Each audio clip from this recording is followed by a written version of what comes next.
हस्तिनापुरम नामक एक सुंदर गांव में ज्यादातर आम के बाग होते थे, इसीलिए वो गांव आम के लिए प्रसिद्ध था।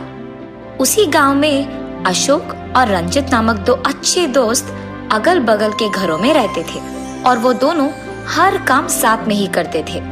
वो दोनों मिलकर उसी गांव में एक बड़ा बाग लेकर उसमें अच्छे उर्वरकों का इस्तेमाल करके आम के पेड़ों की देखभाल करते थे। गर्मी की मौसम शुरू हो जाने के कारण वो दोनों आम के पेड़ों से आम को लाने चले गए थे। वहाँ के आमों का अच्छा रंग और रूप आना देख दोनों खुश हो जाते हैं और उन आमों को पेड़ से तोड़ने लगते हैं। उसके बाद आम को उसके ट्रैक्टर में लगाकर रंजित उन आमों को शहर ले जाकर बेचता था। अशोक भी बचे हुए कुछ आमों को लेकर उन्हें गांव ले जाता है। आम आम, मीठे आम, ताजे आम, चित्तूर, बंगिनपल्ली, नारियल आम, सारे प्रकार के आम को मैंने आपके घर के सामने ले आया। आइए बाबू आइए, एक आम का सिर्फ 10 रुपए, जल्दी आइए। ऐसे वो आम बेचता है। उसकी चीखें सुनकर गांव के सारे लोग वहां आ जाते हैं। उसके पास मौजूद रंग बिरंगे आम को देख सारे लोग उसी के पास खरीदने लगते हैं। ऐसे ही वो दोनों दोस्त गर्मी के मौसम में आए हुए फसल को बेचकर आए हुए पैसों से सारा साल खुशी खुशी जी लेते हैं और ऐसे ही कई साल बीत जाते हैं।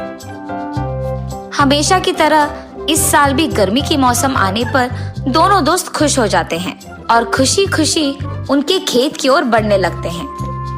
इस बार की फसल बहुत ज्यादा आती है और उसे देख दोनों आश्चर्यचकित हो जाते हैं। अरे, इस साल तो हमें बहुत ज्यादा फसल मिला है और इसीलिए हमें इन सारे आमों को ध्यान से बेचना होगा।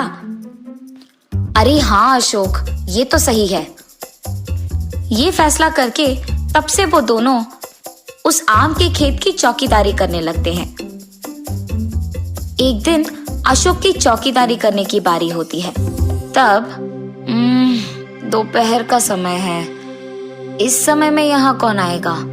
मुझे बहुत नींद आ रही है, थोड़ी देर सो जाता हूँ। ये सोचकर वो थोड़ी देर सो जाता है। ऐसे ही वो हर रोज दोपहर के समय में सो जाता था। ठीक उसी तरह अशोक का दोस्त रंजित भी उसकी चौकीदारी के मौके पे दोपहर को खेत जाकर सो जाता था। इनके सोने के समय में तोते का बेड़ा इनके खेत में आकर एक तरफ पे आम खाना शुरू करते हैं और ऐसे बहुत दिन बीत जाते हैं। एक दिन जब रंजित चौकीदारी कर रहा था तो सोते हुए अशोक के पास जाकर ये कहता है, अशोक अशोक, लगता है कि हमारे आमों का अच्छा रंग आ गया। जाकर उन्हें पेड़ से निकालते हैं, चलो। ठीक रंजित। जब दोनों मिलकर खेत में मौजूद पेड़ों पे चढ़ने लगते हैं तो तोते का बेड़ा उन्हें देख वहां से उड़ जाते हैं। उन्हें देख अशोक कहता है, अरे मैं तो नीचे ही था रंजित, इतने सारे तोते कहां से आए? अरे अशोक, ये तोते कितने ही आम को खा पाएंगे। कोई नहीं, चलो चलो काम पे लग जाओ। और ऐसे जब वो आम को तोड़ने लगता है तो बगल में एक और तोते के बेड़े को आम खाते हुए देख दंग रह जाता है। अरे अशोक, ये देखो, हमारे सारे आम ये तोते खा रहे हैं। अरे बाप रे, ये तो सच है, तोते हमारे सारे आम खा गए। न जाने हमारे बाकी आम का क्या हाल है। जल्द से जल्द जो भी आम बचे हैं हमें उन्हें तुरंत लेना होगा। ये फैसला करके वो दोनों भागते हुए जल्दी जल्दी सारे बचे आमों को लेते हैं। जरूर मेरे सोते समय में ही इस तोते के बेड़े ने मौके पे चौका मारा होगा। ये सब मेरी ही गलती थी, मेरी लापरवाही के कारण ही ये सब हुआ है। ये कहते हुए वो बहुत दुखी होता है। अशोक, तुम्हारे साथ साथ मैं भी तो था चौकीदारी करने। मैं भी दोपहर के समय में सोता था। तुम्हारे साथ मैंने भी ये गलती किया है। इस साल हमें दुगना फसल मिलने के बावजूद हम कुछ नहीं कर पाए। हमारी लापरवाही के कारण हमें अब इस नुकसान को भुगतना होगा। अशोक, जो हो गया सो हो गया, अब उसके बारे में सोचकर हम ऐसे निराश नहीं बैठेंगे। एक काम करते हैं, हमारे पास जो ट्रैक्टर है एक जगह से दूसरी जगह लेकर जाएंगे और ऐसे हम पैसे कमा पाएंगे। तो इसीलिए अगले गर्मी के मौसम तक हम ये काम करते हुए पैसे कमाएंगे, ठीक है? ये फैसला करके वो दोनों दोस्त वहाँ से चले जाते हैं। उस तोते के बेड़े में से एक तोता इन दोनों की बातें सुनती है। अरे रे, हमारे कारण तो इनका बहुत नुकसान हुआ है। मैं भी बेड़े में बाकी तोतों के साथ यहाँ आके आम खाने लगी, पर मैंने कभी ये नहीं सोचा कि हमारे खाने के कारण इनका क्या नुकसान होगा। अब देखो, ये दोनों बहुत दुखी हैं। ये कह के वो तोता वहाँ से उसके मालिक के पास उड़ जाती है। मेरा मन कर रहा है कि मैं उन दोनों का कुछ तो सहायता करूं, पर उन्हें पता नहीं चलना चाहिए कि मैंने उनकी मदद की है। ऐसा मैं क्या कर पाऊंगी? उसके मालिक के पास जाकर भी वो तोता सिर्फ इसी के बारे में सोचते रहती है। उसके अंदर की बात उस तोते के मालिक को सुनाई देता है और वो उनके पास जाते हैं। मुझे पता है कि तुम क्या सोच रही हो। कोई भी अगर किसी की मदद करना चाहता है तो ऐसे करता है ताकि उसे पता चले, पर तुम ऐसे मदद करना चाहती हो ताकि उन्हें पता ही ना चले। ये एक नेक सोच है, इसीलिए मैं तुम्हारे लिए उनकी मदद करूंगा। अरे मालिक, आपको कैसे पता चला कि मैं ये सोच रही थी और दुखी थी? मेरे पास मौजूद शक्ति से मैं सब कुछ जान सकता हूँ। जिस खेत की आम तुम सब ने खा लिया, उसी खेत में सिर्फ एक आम से उनका जीवन बदल जाएगा। ऐसे करूंगा मैं। तुम ज्यादा मत सोचो, अब से मैं संभालूंगा। ये कह के वो स्वामी जी उस आम के खेत की ओर बढ़ते हैं।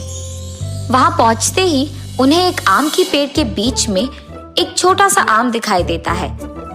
तब वो स्वामी जी ऐसा मंत्र पढ़ते हैं कि वो एक छोटा सा आम इतना बड़ा हो जाए कि कभी किसी ने ना देखा हो ना सुना हो। तब से दिन ब दिन वो आम बड़ा होते जाता है। कुछ दिन बाद वो आम इतना बड़ा हो जाता है कि उसके सामने पेड़ भी छोटा दिख रहा था। एक दिन अशोक और रंजित दोनों ट्रैक्टर में सामान लेकर दूसरे गांव की ओर बढ़ रहे थे। बीच में अपने खेत की ओर देख रहा था अशोक। अचानक खेत के बीच में मौजूद पेड़ के ऊपर एक बड़ा सा आम देख वो दंग रह जाता है। रंजित वो देखो, एक मिनट ट्रैक्टर तो रोको। अरे अशोक, हमारा खेत है, इसमें देखने लायक क्या है अभी? पर रोककर जब रंजित उस ओर देखता है तो वहाँ एक बड़ा आम देख वो चौंक जाता है। रंजित, क्या ये सब सच है? क्या हमें सच में इतना बड़ा आम दिख रहा है? चलो खेत के अंदर जाके देखते हैं।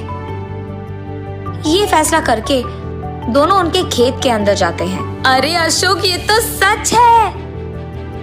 अरे हाँ यार, पर इतना बड़ा आम अब तक न किसी ने देखा होगा न किसी ने सुना भी होगा।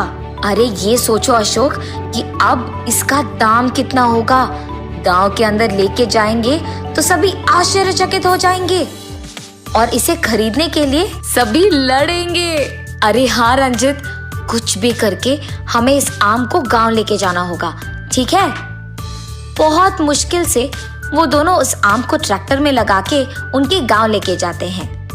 ट्रैक्टर में जब ये दोनों आम को लेके जा रहे थे तो गांव में सभी उसे देख दंग रह जाते हैं। ठीक तभी जमींदार का सेवक उस आम को देख भागते हुए उसके मालिक के पास जाता है और कहता है, साहब, अशोक और रंजित बहुत बड़ा आम लेकर गांव आए हैं, आपको जल्दी वहां जाकर उसे देखना होगा। जमींदार भी उस आम को देख चौंक जाता है। अरे बाबू, 10,000 का ये आम बेचोगे? साहब, जो भी हमें ज्यादा पैसे देगा उसी को ये आम चला जाएगा। तो मैं तुम्हें 50,000 दूंगा, ये आम दे दोगे?